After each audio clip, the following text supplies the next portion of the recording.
Breaking news చూస్తున్నాం. Dubai వేదికగా IPL 2024కు సంబంధించిన మినీ వేలం జరుగుతుంది. ఈ వేలంలో ఆస్ట్రేలియాకు చెందిన ఆటగాళ్లు రికార్డు ధరలకు అమ్ముడుపోయారు.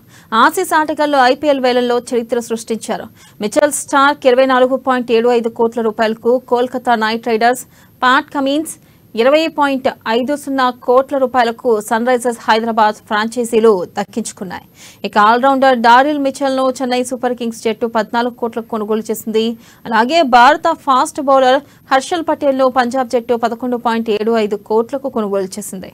ఇక మొత్తం 333 మంది ప్లేయర్లు పాల్గొన్న ఈ మినీ వేలంలో భారత్ కు చెందిన Manish Pandey, Karun Nair, Rilee Rossouw, Steve Smith వంటి కీలక ప్లేయర్లను ఎవరూ కొనుగోలు చేయలేదు.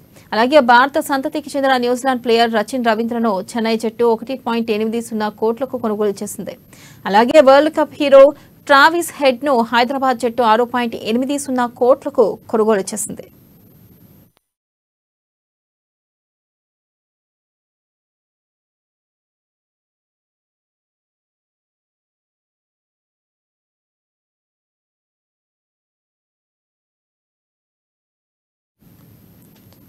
బ్రేకింగ్ న్యూస్ చూస్తున్నాం. దుబాయ్ వేదికగా ఐపీఎల్ 2024కు సంబంధించిన మినీ వేలం జరుగుతుంది. ఈ వేలంలో ఆస్ట్రేలియాకు చెందిన ఆటగాళ్లు రికార్డు ధరలకు అమ్ముడుపోయారు.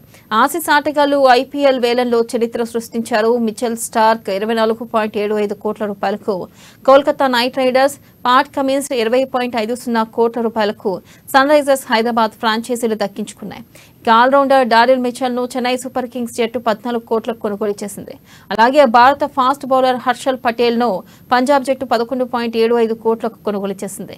మొత్తం 333 మంది ప్లేయర్లు పాల్గొన్న ఈ మినీ వేలంలో భారత్ కు చెందిన Manish Pandey, Karun Nair, Rilee Rossouw, Steve Smith వంటి కీలక ప్లేయర్లను ఎవరూ కొనుగోలు చేయలేదు. అలాగే భారత సంతతికి చెందిన న్యూజిలాండ్ ప్లేయర్ రచిన్ రవీంద్రను చెన్నై జట్టు 1.80 కోట్లకు కొనుగోలు చేసింది. అలాగే world cup hero Travis head ను హైదరాబాద్ జట్టు 6.80 కోట్లకు కొనుగోలు చేసింది.